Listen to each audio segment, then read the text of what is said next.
All right, everybody, welcome to today's webinar on behalf of the Southeast Asia Center, which I'm the director, John Seidel. I'd like to welcome you and also welcome our guest speaker, Bernard Kiao, who's an assistant professor at the Geneva Graduate Institute, and will be speaking about his recently published beautiful and fascinating book, Imagining Malaya, Rethinking Merdeka, Decolonization and Nation-Making Through the Perspective of the Peranakan Chinese, 1945 to 1997, which is published by Oxford University Press. And get your copy at the usual outlets, online or on the street. Before we get started, a few minor housekeeping points. The event is being recorded, so make sure to behave yourself accordingly for posterity. If you'd like to post about this event on social media, please do tag us at SEAC. We're on LinkedIn and on Instagram, and also on YouTube, where you can find this and any future recorded events. I should also mention that we have a sort of jam-packed series of events over the next week. We have a talk on Friday with Tricia Wijaya talking about Japanese and Chinese competition over transport infrastructure projects in Indonesia in particular. Then we have a talk on Monday with Jeffrey Wasserstrom and Wichuta, whose last name I don't have to hand. There we go. From Cambridge, talking about the sort of connections between different protest movements across major cities in East and Southeast Asia, linking Hong Kong to Bangkok and also to protests in Myanmar, the sort of Milk Tea Alliance story. And then on the Wednesday, what do we have on Wednesday? Paul Chambers talking about the military in Thailand and his experience of being incarcerated in Thailand. So we have a rich set of events over the remaining week before our reading week here at the LSE. So please join us for some or all of those events. So without further ado, let me introduce Bernard Kiao. He's an assistant professor of international history and politics at Geneva Graduate Institute. He's an historian of Malaysia and Singapore, especially interested in the intertwined processes of decolonization and nation-making in the post-World War II period. He also has research interests in the Malayan emergency, urban life in the port cities of Southeast Asia, and transnational networks of different continents across the Malayan world. So without further ado, please join me in welcoming Bernard.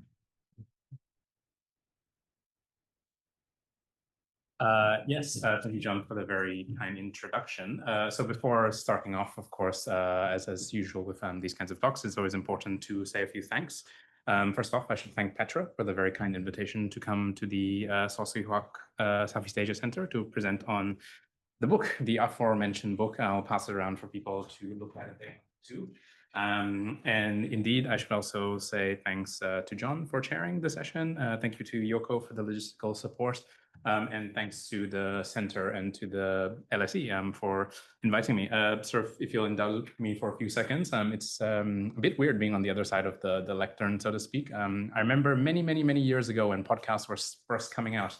One of the first podcasts I ever subscribed to, listen to deeply, was LSE lectures. So it's very weird for me to be on the other side and being like giving sort of a lecture, and it's going to be recorded and put up for posterity. So no, it's just it's a nice sort of opportunity, especially for a very early career researcher like myself. Opportunities like these are sort of always a rich experience, and it's a nice thing to benefit from.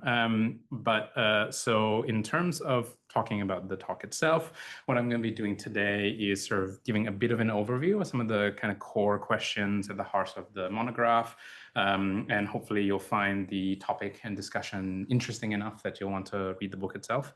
And I know that, for attendees from the sort of Southeast Asia Center, you already know this, but for those that might be listening online or those who are less familiar, just a bit of housekeeping in terms of terminology.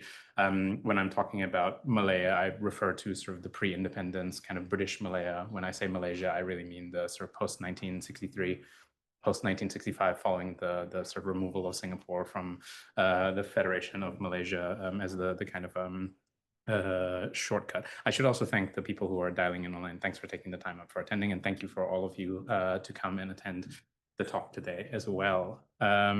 So we'll start kicking things off. So in his groundbreaking work on Malaya's transition from colonial to post-colonial rule, Tim Harper made this very astute observation that, quote, for the people of Malaya, decolonization was a series of profound struggles through which they fought for the welfare of their communities, to secure a position in place, and to contest the identity of the nation. What I'm going to be doing today is taking through one of those profound struggles that has sort of largely been forgotten. And really what I'm doing is presenting this revisionist account of Malaya's path to independence from a kind of under-examined perspective of a community known as the Peranakan Chinese, who I'll spend a bit more time outlining in a little bit, and their attempts to grapple with what it means to be Malayan, so to speak.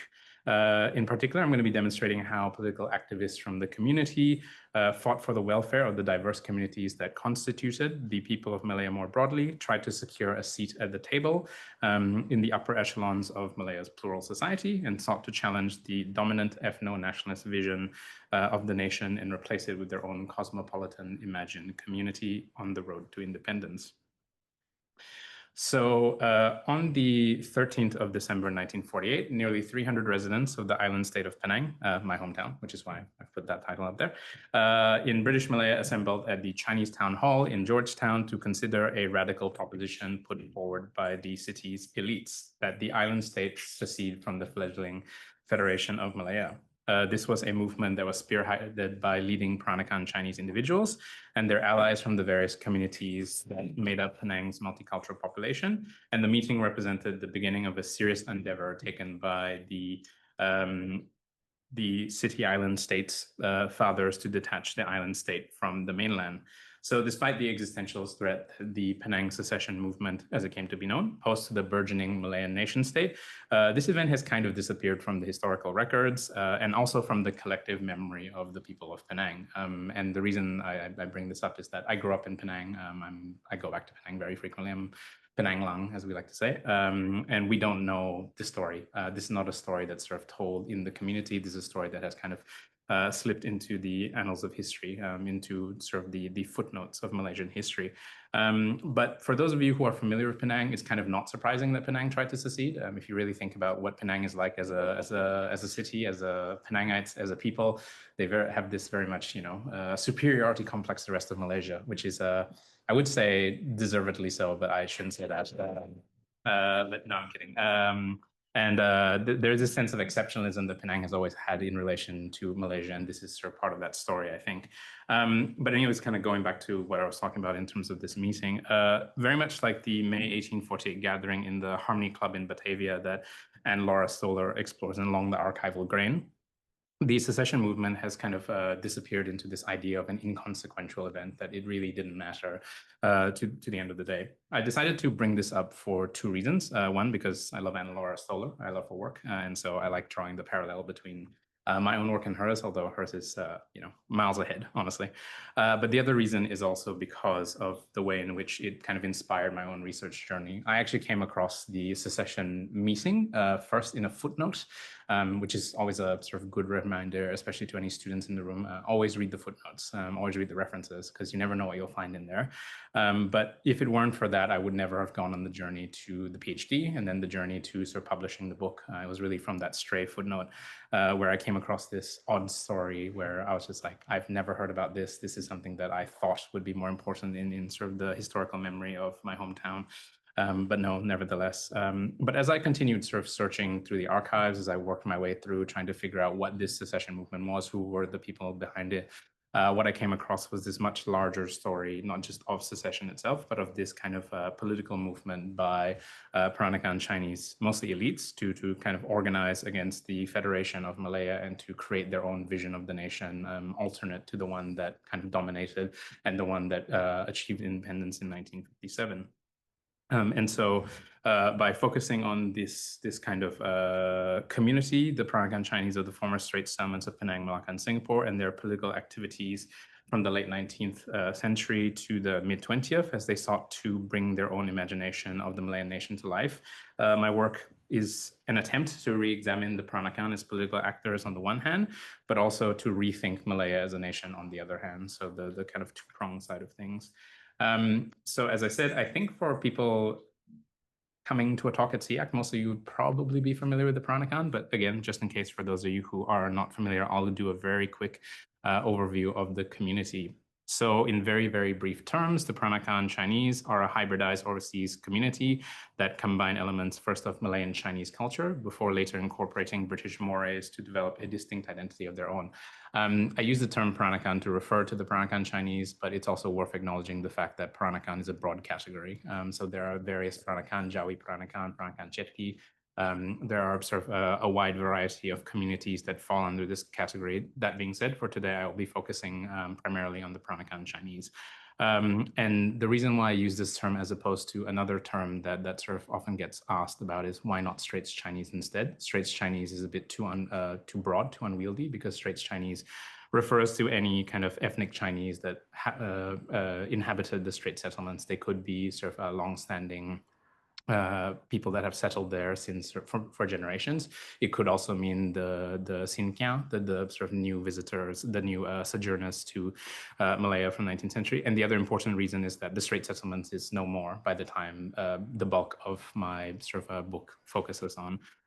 So on the point about the Peranakan, they're part of this kind of broader category of hybridized community that we see across Southeast Asia.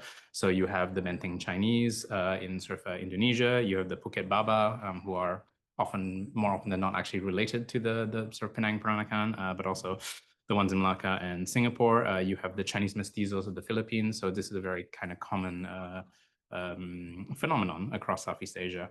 And as I was mentioning before, many of them are kind of interrelated through marriage, through sort of kinship groups, through lots of different mechanisms by which they were linked together across this broader Southeast Asian world. And from the very beginning of the British presence in Malaya, through the establishment of an English East India Company based on Penang Island by Francis Leich, the Peranakan developed very close relationships with the individuals, groups, and institutions that carried out the British imperial project in Malaya. And so in a sense, the Peranakan were very much sort of the colonial intermediaries that helped birth the sort of British colonial states and apparatus in Malaya and Southeast Asia more broadly. And part of the reason why was because of their ability to navigate the sort of the British side of things, the Malay side of things, and the Chinese side of things all at once, which made them sort of important middlemen.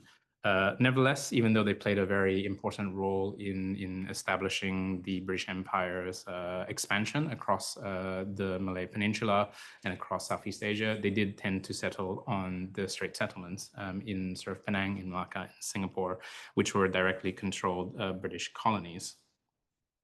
So as I was mentioning in sort of earlier, the Peranakan very quickly developed this very strong relationship with the British colonial enterprise, and the rapidity of this relationship is probably best encapsulated by the fact that the first Kapitan Cina, or Chinese captain of Penang, and in fact the first Captain Cina in British Malaya, but not sort of necessarily the first Captain Cina in the region, because that's a much longer idea that goes back to the Malacca Sultanate. But for the British, it was Ko Le Huan, who himself was not Peranakan. He was from China, but he's one of the progenitors of a long-standing Peranakan community and sort of the wider Ko family, which is still very important across sort of Southeast Asia, predominantly Malaysia, Singapore, and to a certain degree Indonesia as well. But as part of this role as Captain Cina, he was given extraordinary judicial administrative powers over the Chinese community of Penang, integrating him within the larger machinery of the colonial state from its earliest origins. And this would set a precedent for many Peranakan Chinese who would become deeply enmeshed and embedded within the colonial state through offices like the Kapitan, through the unofficial legislative councillor and the Strait Settlements Legislative Council, as justices of the peace in all these various capacities, as bureaucrats in the civil service more broadly, but also in sort of the commercial side of things as compradors for major companies like the Hong Kong Shanghai Bank of China, the HSBC. And indeed, this stemmed from a deliberate decision very early on by a lot of the members of the community to learn English as a language. and to send their children to English school, English-speaking school that are run by the government or missionaries. And I won't read out this quote, but some of you might recognize Tan Cheng Lock, who becomes one of the kind of major post-independence leaders as well, one of the founders and the sort of directors of the Malayan Chinese Association, the MCA. As you can see, before his career as an independence activist, he was very much enmeshed within this kind of colonial milieu, and talks about the fact that an English education is the best and most useful preparation to become a gentleman, to become a citizen, to become sort of part of the English colonial apparatus. And I'll talk a little bit more about Tan Cheng Lock later as well. But another way in which the Peranakan became deeply intertwined with the colonial and imperial edifice is through education. A lot of Peranakan ended up studying in what is now Hong Kong University, the University of Hong Kong, but a lot of them also went to the metropole and studied here in London, in sort of Oxford, in Cambridge. Many of them benefited from a range of scholarships like the King Edward VII Scholarship or the Queen's Scholarship, and that was how they were enmeshed within this kind of political, social, and cultural milieu of Britishness. So as empires fell and new nations emerged in the post-World War II period, the people of Malaya put forward a kaleidoscope of visions of how they envision Malaya's future. So the Malaysian sociologist A.B. Shamsul defined these imagined nations that never came to be as nations of intent. And really what I do as part of this book and then sort of a lot of my other work is to reconstruct the Peranakan nation of intent, which I argue developed out of a cosmopolitan sense of self and posed a significant challenge to the ethno-nationalist politics that would come to dominate Malaya's path to nationhood. So imagining Malaya is a reconsideration of the making of Malaya from the perspective of a historically important community at the beginning of their decline, one tied intrinsically to the rapid rise of ethnic nationalism and the end of the British colonial project in Malaya. And so my work fits in this kind of intersection between new imperial history, although I don't know how new imperial history is anymore. It's been going for like the past 40 years. But anyways, new imperial histories. And then sort of revisionist histories of nationalism that try to look at sort of the national story, not necessarily from the people who won independence, but also from multiple alternative communities and groups and communities as well, and challenges this kind of idea of the modern nation state as the natural subject of inquiry, especially in sort of historical studies. So my approach to understanding Peranakan has been, as some of you might have guessed, heavily influenced by imagined communities, hence why the title of the book is Imagining Malaya. So Benedict Anderson has played a very big, influential role in defining my approach and my work, and particularly his ideas about the role of language and print capitalism, alongside the more sort of popular ideas of sort of the imagined political community. But the other important part of imagined communities that kind of gets forgotten, I think, is sort of the role of criollos in Latin America as the kind of first movers of nationalism in Latin America. And one of the things that I try to bring as part of this analysis is the role that creolized communities like the Peranakan play in forging new identities like national identities, going past ethnic identities, going past sort of ethno-nationalist identities also. And alongside sort of Benedict Anderson, Wang Gongwu has also been a very major influence in my work, especially because in the last couple of years, he published essays on heritage, Nanyang Essays on Heritage, where he actually describes the Peranakan themselves as a proto-nationalist community. He makes the argument that because of their long exposure to the British and Dutch, they were the first community in Southeast Asia that really starts to think of themselves through the national lens rather than through other sort of more historical identities as well. I've also been very heavily influenced by Sue Lin Lewis and her work on cosmopolitanism in port cities. It's always been a sort of a pleasure to converse with Sue Lin about her own work, where she, even in Cities in Motion, she talks about Penang itself, which is quite an interesting thing for me to come across as a sort of PhD student, being like, wow, people actually write about Penang. That's cool. And indeed, she talks about the Peranakan as one of those communities that were deeply cosmopolitan and influential in fostering the discourse on, as well as serving as models for the lived experience of being cosmopolitan in British Malaya. At its broadest level, what I do is a revisionist history of post-independence Malaya's foundational myths regarding the path to nationhood as relatively uncomplicated trajectory from British colonial territory to an independent nation state. And really, what I try to do is challenge this teleological narrative that talks about the fact that Malaya had this straightforward path to political independence through only two major interruptions. The first being the Malayan Union debacle from 1945 to 1947, which I can talk more about if people would like to discuss that. And the other one, which is the communist insurgency that we know as the Malayan Emergency from 1948 to 1960. So by looking at this kind of alternative imagination of the nation, put forward during this period of Malaya's development, I challenged the notion that the Malaya that emerged out of Merdeka or independence in 1957 was inevitable. It was not. And sort of alongside my own work, there's plenty of new scholarship that shows the case that none of these ideas are inevitable. There is no inevitability in terms of how independence could have been achieved. And that's sort of the key focus of what I do. Alongside that, one of the things that I'm trying to do with this work is to recover the political agency of the Peranakan. They're known today very much as a cultural community, as a kind of representation of Malaysian multiculturalism, also Singaporean, also Indonesian multiculturalism. But there's this kind of forgotten part of their political history that gets overshadowed as a result of their sort of longer standing relationship with the British Empire. Just quickly, just in the interest of time, one of the quick things I want to talk about is that there is, I wouldn't want to claim that there has not been anything that's been done about the Peranakan. There's been plenty of material that has been written on the Peranakan in many, many decades. But the interesting thing is that most of these studies tend to focus on the sociocultural, right? So as I've given you an indication, this is by no means an extensive coverage of everything that's ever been written on the Peranakan, but a lot of this has focused on their material culture, has been focused on their food, on their fashion, which is excellent, of course. But nevertheless, there is this kind of missing component about the kind of historical and political side of the Peranakan. And as a sort of a side note, the Peranakan have had a recent revival, or they had an earlier revival in the 1990s as a result of The Little Nyonya. Some of you might know that TV series. And recently I found out, I had no idea until someone pointed it out to me.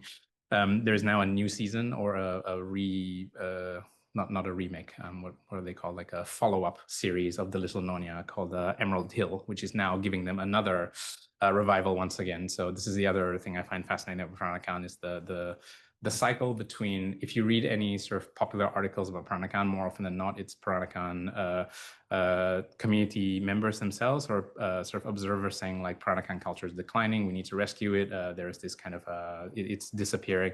And then a couple of years later, something happens and they are put back into the spotlight. So that's something I find fascinating. There is this kind of revival and remaking of the Peranakan on a near constant basis. To kind of jump into one of the core arguments of the book, the point that I try to stress is that the Peranakan were leading voices in the formulation of what I describe as distinctly cosmopolitan, multi-ethnic, and civic nationalist notion of being Malayan that defined their political activities in post-war Malaya. And contrary to this kind of conventional interpretation that Malayanness was an entirely foreign construct imposed by the British externally, I like to make the case that through the remaking of Britishness, but also through the remaking of Malayanness by the Peranakan communities themselves, Malayanness was not this kind of invented tradition or invented idea. It was an invented tradition idea, but it was remade into something more native and something more kind of indigenous to Malaysia as well, beyond the kind of other options of national identity that was posed at the time also. And they were not just these kinds of passive recipients of this kind of idea, nor colonial mimics, but they had their own particular ideas and their own particular formulations of what the nation ought to look like. So as I was mentioning earlier, Wang Gongwu made the case that the Peranakan are these sort of one of the earliest communities to understand and leverage European ideas and the vocabulary of nationhood. And a good example of this is in the publication produced by Dr. Lim Boon Keng and Sir Song On Siang during the First World War, where they described themselves through these particular lens. I'm not going to read through all this again because quite long, but as you can see, there's this kind of marriage of the political loyalty to the British Empire while still adhering to cultural loyalty to Chineseness while also identifying the Strait settlements in Malaya as their home, right? So there's this kind of layered political identity between them. On the one hand, the Strait settlements / British Malaya's home. On the other hand, they're ethnic Chinese, and that's their cultural tradition. And on the kind of final end, the British Empire is where they invest their loyalty to king and country, is their kind of political understanding of self. And I argue that this is this type of Malayan proto-nationalism, which incorporated a cosmopolitan imagination of a nation that belonged to the British Empire, right? So not just in the sense of loyalty to the British Empire, in the sense of unquestioning loyalty to Britishness, but rather they imagined their nation as forming a part and parcel component of the empire. And then they attempted to seek this kind of cultural balance and political balance between East and West, as they kind of described themselves. And drawing from Peranakan discourse from Van der Sak, British Malaya, I contend that the Peranakan developed an understanding of British subjecthood as a form of what the historian Daniel Gorman has described as imperial citizenship. So the Peranakan understanding and appropriation of ideas of imperial citizenship, which were developed by thinkers in the metropole in relation to settler colonies, rather than in places like sort of the Strait settlements, nevertheless parallels the way that late colonial Indians themselves also employed the rhetoric of judicial rights and cultural citizenship in their right to achieve equality within the British Raj, which Sukanya Banerjee published a book a couple of years ago that was a really sort of great exploration of this kind of political development as well, and of which the Peranakan fits into. And a brief anecdote that I think sums up how the Peranakan held this attitude can be found in the Singapore Free Press editor J.D. Vaughan's observation in 1879, that the Peranakan, quote, on being asked if they were Chinamen, bristle up and say in an offended tone, I am not a Chinaman, I'm a British subject, just to give you a sense of the ways in which they self-identified. And as this kind of physically, culturally, and socially mobile community, the Peranakan are really these great exemplars of Sulin Lewis's description of the urban cosmopolites that emerge in myriad Asian port cities beyond the usual examples of Hong Kong, Shanghai, Tokyo, and Singapore, as well as her own case studies of Rangoon and Bangkok. And in her own words, quote, the cosmopolitan port city provided a dynamic environment in which Asian urbanites continually redefine themselves, their communities, and increasingly their nations. And it's within this framework where I argue that the Peranakan ideas about self and the nation emerged. So despite taking immense pride in their British subjecthood, which was a legal status that was bestowed upon them because they were born in a British colony, and this came with particular rights such as freedom of movement within the empire, protection under the aegis of the British flag when traveling outside of the empire, and full legal and juridical rights, or at least that's the kind of theoretical rights and responsibilities that were granted to them as British subjects. Whether or not that was the case, that's a different story, and we can talk a little bit about that in Q&A as well.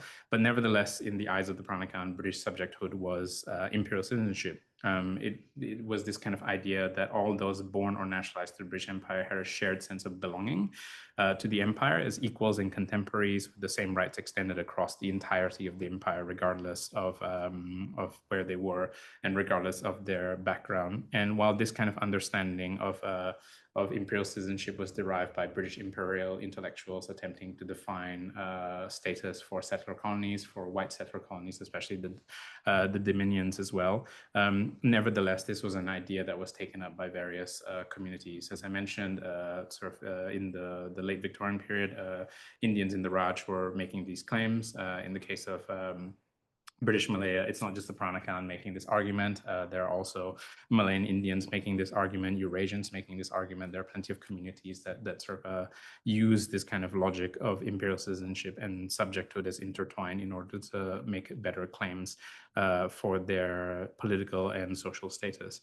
But in the case of the Peranakan, this was not just sort of in terms of the demand for rights, it was also through a demonstration of responsibility. So they thought of their place as subjects in the empire not as rubber stamps for what the empire was doing, but rather to challenge the empire to be the best version of itself, to sort of fit within this kind of model of liberal imperialism. And as you can see, I've listed a short kind of a few examples of the ways that they sought to do this. So in the first case, During the Great Depression, a lot of these Peranakan activists were making the case that social welfare should be extended beyond the sort of Britons, in the sense of white Britons in the colony. It should be extended to all that were suffering under the yoke of the Depression. In the case of over 30 years, between 1904 and 1933, they protested the color bar that was in place in the Malayan civil service and the Strait Settlement civil service, arguing that not just the Peranakan themselves, but also any British subject that was born in the colony should have the right to work in the upper echelons of the civil service rather than being sort of placed underneath a certain sort of bamboo ceiling or a certain ceiling as to which they could advance. And in 1932 as well, they sought to challenge discriminatory immigration restrictions, especially against both Chinese and Indians, due to sort of worries by the colonial government with regards to the expanding size of the immigrant population, which is a recurring political question in British Malaya, but becomes particularly acute in the 1930s. And in this case, the Peranakan were also arguing for the expansion of immigration into the colonies in order to support the economy, but also because they believe that as part of their kind of investment in liberal imperialism, that this should be the right of all to be able to enter the British Empire so long as they fit within the kind of legal criteria, rather than having these negativist prescriptions on immigration into the empire, into the colonies more specifically. One of the sort of fun stories that I dug up during the archives, also in terms of their belief and responsibility, was the efforts by two Peranakan businessmen, Tanjak Kim and Lee Chung Guan, who actually bought two biplanes to donate to the Royal Air Force. So they literally bought two biplanes because this was kind of the beginnings of aerial warfare. And they were wealthy enough that they were able to just purchase outright two planes that they then donated to the Royal Air Force. So to give you a sense of well, one, how wealthy they were, exorbitantly wealthy they were, but also their kind of sense of political loyalty to the crown, that they were donating planes to the British war effort during the First World War. But jumping forward ahead, because time is short, is this idea of the cosmopolitan vision of the nation that I think was the driving force behind their activities during the sort of second half of the 20th century, but also generally speaking over the course of their political activism from the 19th century onwards. And the clearest demonstration of this is the Penang secession movement, which I started with all the way back at the very beginning of the paper, and will now be the kind of core focus of the final section of the paper. So at the aforementioned meeting on 13 December 1948 that I opened the paper with, an overwhelming majority of the attendees voted in favor of, quote, adopting all constitutional means for the secession of the settlement of Penang from the Federation of Malaya. A failed attempt to force Penang separation from the Federation through the Penang Settlement Council, which was the state-level legislative and advisory body. The Secession Committee did a petition to the Colonial Office in October 1949, requesting that Penang be allowed to leave the Federation to reconstitute the former Crown Colony of the Strait Settlements alongside Malacca and Singapore. So after a lot of delaying tactics by the Colonial Office that involved using the Malayan emergency as the main excuse, the Whitehall responded 2 years later, rejecting the secessionist request. So in 1951, this wasn't the end of the story by any means for Peranakan political activists, but I don't have time to cover what comes next because, again, time constraints. But so what I'm going to focus on is the secession movement. But if you have more questions about their other political activities, I'm more than happy to field them, of course. And in previous scholarship of the Secession Committee and previous scholarship on Peranakan politics, there's this focus on the fact that the secession movement was not particularly serious nor significant. This is stemmed from what I think is a misinterpretation of the intentions behind the movement that was constituted by conservative elites, consisting mostly of white Britons, seeking to restore direct British rule over the Strait Settlements. This narrative rests on a fairly cursory analysis of the efforts that are undertaken by the movement and overlooks a lot of the kind of key material that was put forward by the secession committee and by the secession movement. I've included here excerpts from the secession petition that they submitted to the colonial office. And as you can see in some of the kind of elements that I've highlighted, the core argument is not necessarily that they want to return to the British Empire, but rather the British Empire is an intermediary step in order to achieve self-government and later independence. And really, if you read through a lot of the secession petition, you will see this kind of argument with regards to using the Strait settlements as this kind of laboratory for democracy, as this kind of experimental space by which Malaya as a whole can then develop into an independent country, whereby because of the kind of political expediencies of the directly ruled British colonies having the institutions of a modern nation state already, that should be the focus on which this idea of achieving independence should be developed before it's expanded across the rest of the federation, given that the federation was a combination of the federated Malay states and the unfederated Malay states, where the politics and the kind of structures never really made much sense as a sort of broader whole. The other kind of argument that was made prominently by the Peranakan in this petition was the challenge against this kind of constitutionally protected special position of the Malays, which they argued placed the peoples of Malaya in a two-track citizenship system, whereby some would benefit from this special protection of the constitution for their status, and others would be essentially second-class citizens within their eyes. And this was this kind of expression of their opposition to the ethno-nationalist vision of the nation state represented by the federation, which would constitutionally privilege one community over the expense of all others. As Lim Kai-seng, who was one of the secession committee's members, argued, quote, "There are many Chinese families who have been here in Malaya for more than 150 years. There are many Europeans, Eurasians, and Indians who have been here for several generations, and yet their rights have been completely ignored." So as you can see, the argument is not just for the Peranakan themselves, it's to extend to all those who were born and raised and were sort of what they argue were long settled communities within Malaya more broadly, outside of their own narrow ethnic community. And this enmity with the federation stemmed from a belief that the rights which should have been bestowed upon all those residents in Malaya were being undermined through this two-track legal system. And they made the case that the right to franchise, the right not to be banished, and the right not to be tried twice for the same crime had been, quote, assailed and almost taken away where not shorn altogether.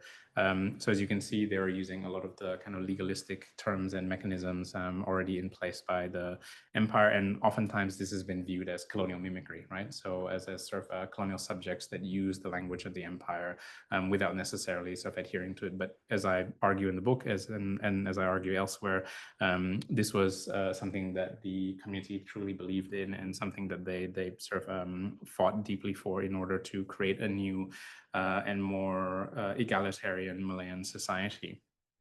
And in effect, the sort of petition and their activities outside of the petition itself shows the kind of efforts by which the Peranakan sought to achieve this more progressive vision of Malaya than the vision that was offered at the time by the sort of leading political parties in the form of the Alliance or the Perikatan, what we know today as UMNO, the MC, and MIC. And so they were sort of challenging that kind of core ethno-nationalist state that would end up achieving independence. So just to wrap things up, having been raised in the British political and legal tradition, Peranakan ideas of the nation were underpinned by a long-standing faith in the unwritten but very real promise of an inclusive and pluralist state as provided by the Westminster system. These ideas percolated and crystallized during the height of the colonial period in the late 19th century and remained central to Peranakan thinking over the course of the 20th century. Confronted by the specter of both Malay and Chinese ethno-nationalism in the form of the Federation of Malaya in the post-World War II period, the Peranakan attempted to put forward a cosmopolitan and pluralist conception of Malaya drawn from their perception of what the British Empire stood for. To facilitate this idea of the nation, they argued for withdrawal from the Federation and the restoration of an older governmental administration in the form of the Strait settlements. This step has historically been seen as backwards and supportive of the colonial project by their contemporaries, and has since been characterized in the scholarship as retrograde colonialistic. I argue that this is a misreading of the politics of the Peranakan and has led to their political history fading into obscurity. Firstly, because this was a misinterpretation of their position, and this was a kind of a contravention of the anti-colonial zeitgeist of the post-colonial period, of the post-war period, sorry. And secondly, because the idea of challenges to the Malayan nation state that emerged in 1957 contradicts the triumphalist national narrative of Malaya's path to independence, and also Singapore's. What I hope I've managed to get across today is how my work attempts to serve as a corrective to the dual processes of the depoliticization of the Peranakan and the mischaracterization of their politics. In so doing, I hope to challenge pre-existing interpretation and foster new ones of the making of Malaya by engaging it from different perspectives, and have this much needed conversation about how Malaya's national history has been defined by enduring myths and continues to be defined by it today. That's it from me, but I was told by my publishers that I should advertise the book. So if anybody would like to benefit from a 30% discount, there is this option, but also I should also mention that the book is open access and you can read it for free. So you don't actually have to buy it because it's prohibitively expensive. I hope my publisher isn't listening. All right, thank you everybody for listening, and I look forward to your questions and comments.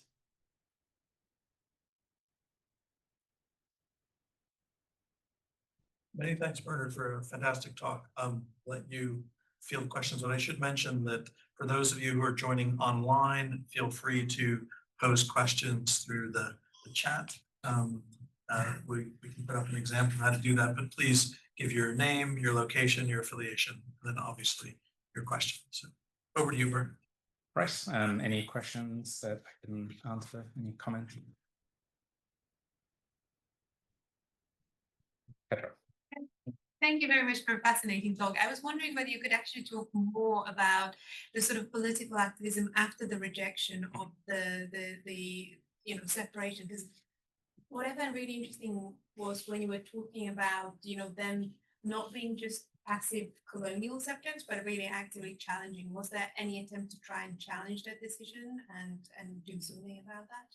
Yeah, this is a great question. Thanks for the opportunity to talk about this. So obviously it's very difficult to condense a whole book into a short talk, but so one of the kind of other ways in which they've operated, and I mentioned earlier about Tan Cheng Lock, but I forgot to mention, and so I'll bring it up now, is that another way in which the Peranakan sought to challenge this kind of political system was through political parties. So a lot of the Peranakan played a leading role in various political parties of different political persuasions. So a lot of them operated mostly through non-communal, sort of very multicultural parties, like the All Malaya Council of Joint Action, which was sort of led by Tan Cheng Lock himself, which then was suppressed by the British government because it was seen as a front for the Malayan Communist Party. To a certain degree it was, but that doesn't sort of, take away from the fact that it was also a very representative political movement for lots of Malayans. In terms of other parties, following the closure of that, they also took leadership positions and helped organize the Independence of Malaya Party, which was run, interestingly enough, by Dato' On bin Jafar. For some of you who might be familiar with Malaysian history, he was the founder of UMNO, quite a firebrand Malay nationalist politician. But later in sort of his political career, he decided to move away from that towards non-communal politics briefly before returning to communal politics when he realized that was the political function of the day and that what would win victory. One of the things that I focus on was also on the local level. So one of the ways that the Peranakan sought to not just change national politics, they also sought to do this in local politics. And one really interesting example is the Progressive Party, which was a Fabian socialist party in Penang that won the very first elections, state elections in Penang, which were actually the first elections in Malaya more broadly. And so they tried to implement this kind of Fabian socialist political agenda on a state level alongside their efforts in the national level.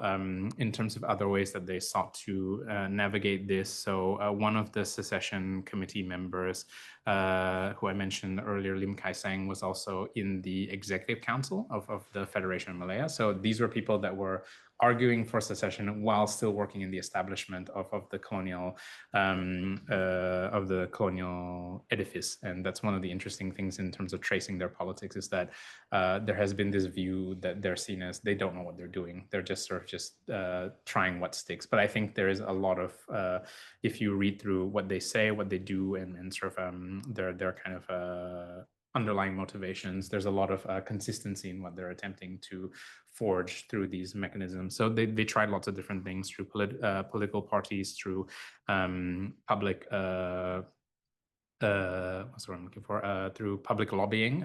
But because these are very much establishment figures, they don't necessarily go through the other kind of anti-colonial nationalist movements of, attempting to take up arms, etc. Also because they themselves were targeted by the Malayan Communist Party, as they were seen as a kind of the running dogs of imperialism, to use an actual quote from Chin Peng, actually, in referring to some of the Peranakan. So they don't have this kind of connection to that side of the political spectrum. Also, they tend to focus on more conservative efforts at organizing. That being said, there are also some communists. Lim Hong Beng, who was the editor of the Malayan Monitor here in London. He was actually a member of the Malayan Communist Party, first through the Malayan Democratic Union, which was the front organization. But so you can see the kind of diversity of their political activities. And that's something that I tried to sort of capture as part of the book as well, that they're not just, I focus on one particular subset, but nevertheless, if you look at the broader spectrum, as with any other community, they fit all across the political spectrum, and they tried all these different ways to achieve their vision of an independent Malaya. I don't know if I actually answered your question. More questions? John, please. Wait, Please. just something that you're really starting to get at in your response to Petra's question, but wasn't in the talk, but is very much in the book, and that is the Malayan Communist Party. Mm-hmm. Because the way you frame the talk, maybe retrospectively, we can see that nationalists, a certain kind of ethno-nationalism prevails in the end in what becomes Malaysia. But 1948, the backdrop is one of the onset of the so-called emergency, sort of MCP insurrection, and the strength of the MCP, especially among ethnic Chinese population, is particularly pronounced. So I wonder how much of that, not just in the way you were describing now, but in terms of a kind of impetus and a kind of threat and alternative, isn't that the most important proximate alternative and threat at the time? The second question is, you mentioned other kinds of Peranakan, and I'm wondering about the Peranakan Chinese in Indonesia, about whom much has been written in terms of the politics, and I wonder how the parallels work there in terms of the tendency towards attraction towards Dutch education, Christianity, and so forth, whether there are parallels there. And then lastly, up into the mid 20th century, at least, the entire economy of southern Thailand was oriented towards Penang, and many wealthy ethnic Chinese merchants in southern Thailand sent their kids to school in Penang. There was a close connection, and likewise, there's a close connection to Medan and Aceh.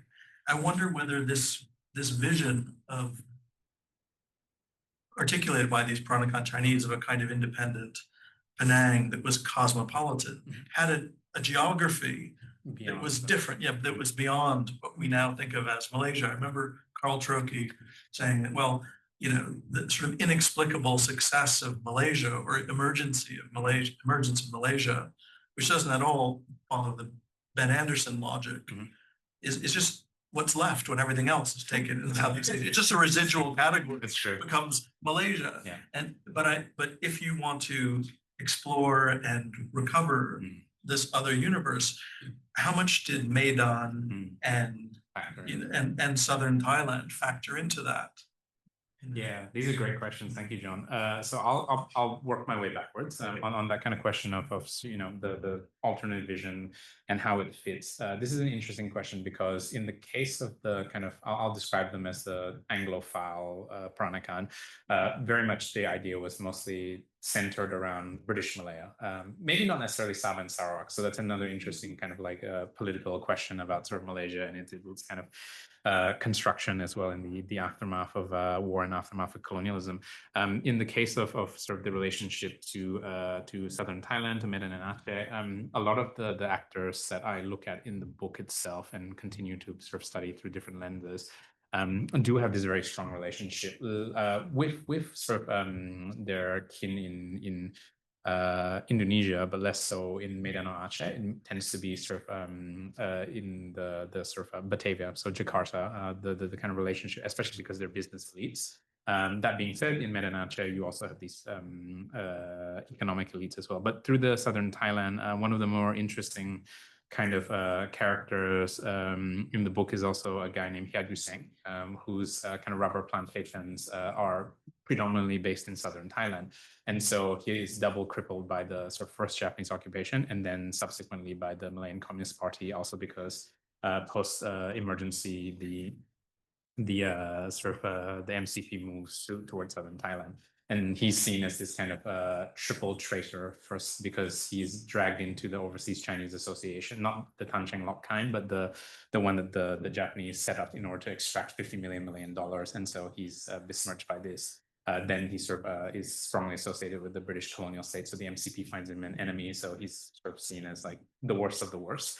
But in terms of the Southern Thailand thing, I was talking to Michael Montesano recently about this because it was something that we share in common in terms of interests, and also because, you know, he was telling me that Jennifer Cushman was working on this before she sadly passed away, about sort of like the role of the Peranakan. She had that book on sort of like the frontier, but she was apparently working on more of like a family. She had the Kaw family biography, but she was also working on this broader story, and it's something that I wish I had more time to explore, and it's something I'm super interested in. But in terms of the visions of this, I think this is a very particular subset of the Peranakan that were interested in reimagining these structures beyond sort of like what was British Malaya. But that being said, depending on how far back you go also, in the eyes of the Peranakan, sort of like it's not really even Malaya. It's sort of like a broader Southeast Asia. It's a relationship linked to China.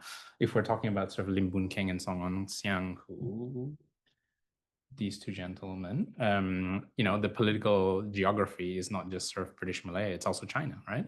For them, it's it's more the cultural relationship. But I didn't talk about Wu Liante, who was also one of the kind of secession movement leaders, but also was one of the founders of the Straits Chinese magazine, which is a very important periodical in sort of Malaya, but also for the Peranakan specifically.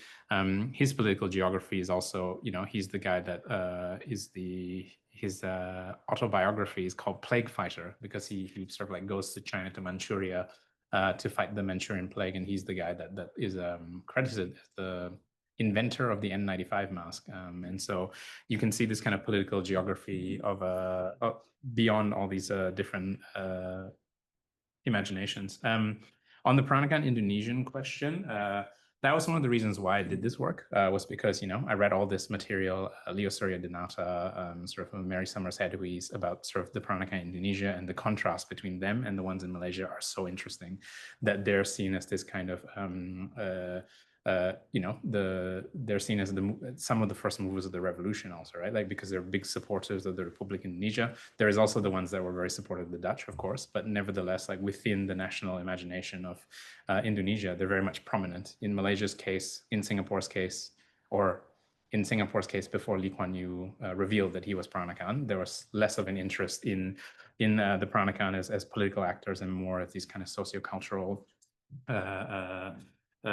community, and in that sense, that's one of the reasons that drove me. But in terms of the relationship, one of the things I think they see, and the contrast is also the kind of even though a lot of the Peranakan in Indonesia were also trained in the colonial metropole, they become quite ardent anti-colonial nationalists. In the Malayan / Malaysian case, it's very strange that the only example that I could find was Lim Hong Beng that joined the MCP, right?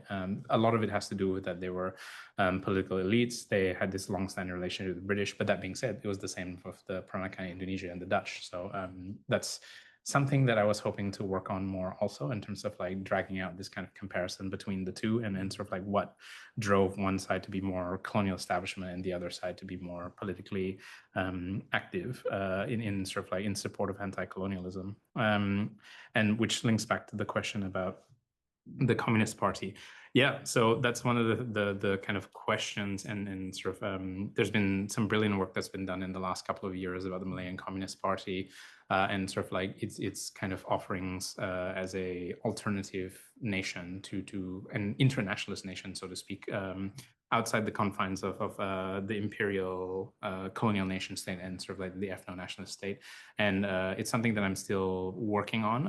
I have a hopefully forthcoming article on sort of the Malayan Communist Party sometime in the next 4 years, I guess, at the rate that history journals work. But nevertheless, the more important point with regards to that is sort of one of the really what's what I'm looking for, positive things that I've seen in the last couple of years is a lot of this work that's being done on reconsidering not just Malaysia, but also sort of like broader Southeast Asian national histories. And so I will leave it to sort of people who are more well-equipped than I am to sort of look at those kinds of questions. But nevertheless, it's something that I find interesting is this kind of different nations of intent and these different kind of imaginaries being put forward at the time. And I like this particular period of Malaysian history because of the richness of it all. I know someone that's working on this kind of similar project, but looking at it from the perspective of the Eurasians, or sort of like what were the sort of the Eurasians, like John Eber, what were they offering, what were they arguing for in relation to Gerald de Cruz. Gerald de Cruz was also a member of the MCP, I believe. So there's also the crossover, right? Like there are all these kinds of different ways that they fit within the different schema of what the nation ought to look at. And so, but in terms of the proximity for the Peranakan themselves, this becomes a very violent confrontation between the MCP and the Peranakan because there's also the assassination of Ong Cheng Keng, who is one of the kind of leading voices of the Peranakan. He didn't necessarily declare himself for or against the secession movement, but nevertheless, he was quite a trenchant critic of the colonial state and of the ethno-nationalist state that was emerging in the ethno-nationalist politics at the time. But then he is assassinated in 48, just a couple of weeks or months after Sungai Siput, so like very soon after the outbreak of the emergency. And so you can see kind of the violence that is being wrought upon the Peranakan community by this. Tan Cheng Lock himself is the victim of a grenade attack in 49 or 50, I can't remember now. But at a certain point, so like these are like the Peranakan are targets of the MCP themselves. So these are none, even though theoretically within this kind of cosmopolitan vision, they should be a political vision that fits together. But in the case of the politics of the war and the politics of before the war, they're not seen as compatible. And so there's this incompatibility between these two visions as well. But yeah, I don't know if I actually answered your questions. Yeah. Again. Yeah. More questions that I can field? If there are questions online, maybe. Please, Martin. Hi, Bernard. Thanks. It was a really great talk. I think I was kind of curious that you mentioned that particularly like these Anglophile Peranakans are of substantial wealth. I'd be curious to hear sort of where that wealth came from. I think John sort of alluded to close trade with other regions in Southeast Asia, and particularly curious to see if these ideas they have about imperial citizenship that inspired that new notion of nation building, does that also come with a sort of different notion of economic development for the nation? Are these sort of economic ideas that underlie notions that, you know, maybe a city-state can be more independent from the rest because it's not just more like highly literate, but also like economically developed? Is there a sort of rival model of economic development that comes with these ideas of different nations? Fantastic, thank you. Great question. So in the first instance, in terms of for the economic vision, I have to say that most of the ones that did talk about sort of the economics of it all, because mostly they focus on the political question. But for the ones that did talk about economics, Hiaju Seng is one, because he's a commodity trader. His kind of entire politics is, his entire economic worldview is centered on entrepot trade. So maintaining entrepot trade. And one of the kind of debates that comes up with regards to why Penang wants to secede is because entrepot trade is being crippled by tariffs, duties, and taxes that are levied by the federal state. So in that sense, that is also a kind of like alternative vision to economic development from the central, like from the federal state. So that's one way to sort of frame it. But in terms of other kinds of ways in which they imagine the economic future, the main focus was on sort of continuing previous patterns of longstanding entrepot trade between itself, Singapore, Hong Kong, so that wider kind of chain of port cities onwards to the empire. In terms of where the wealth comes from, so from different sources. So entrepot trade is one. The other major form of revenue for a lot of these families is opium farming, opium revenue farming, not opium farming in and of itself. Paul Trockey, James Rush has written about inadvertently about these sort of families. So they frame them within that kind of categorization of Straits Chinese, but a lot of these actors that they talk about are sort of Peranakan themselves. They're longstanding things. The other kind of way that they make a lot of their money is through the indentured coolie trade. So because they were the ones that were importing coolies from China to work the fields, to work the plantations, to work the mines, they're also benefiting largely from and you can see why they're kind of deeply enmeshed with the colonial structure and why they want to maintain this. It's not always, there is the kind of political cosmopolitanism, but there's also the economic benefit to maintaining this kind of system for them as well. So the wealth is sort of quite diverse in terms of, but a lot of the 19th century classic ways of making lots of money in a port city, right? More questions that I can? Right. Should I pull out?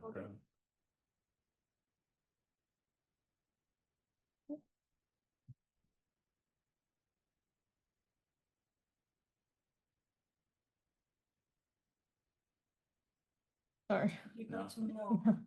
Yeah, You go to more. there we go. Yeah, there it is.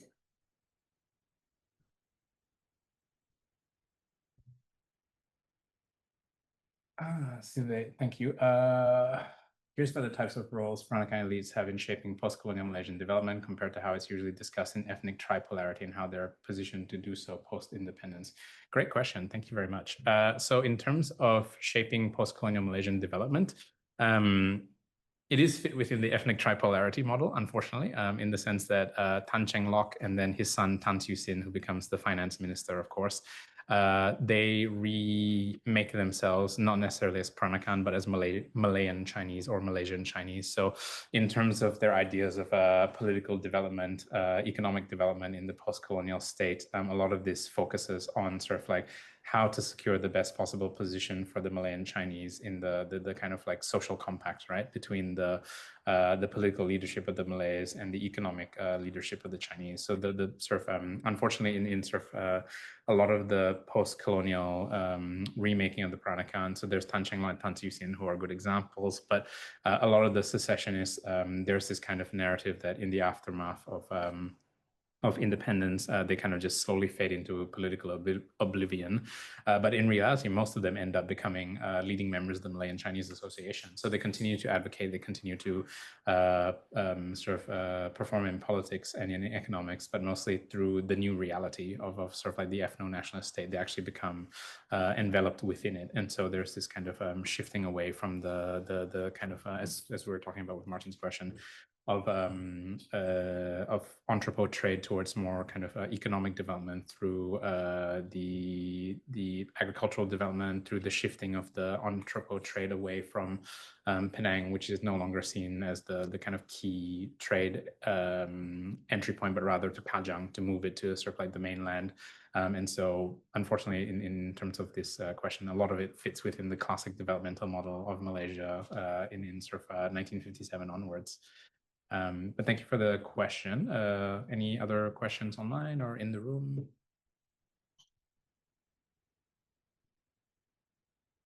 All right, well, many thanks for a really brilliant talk and a brilliant, beautifully put book.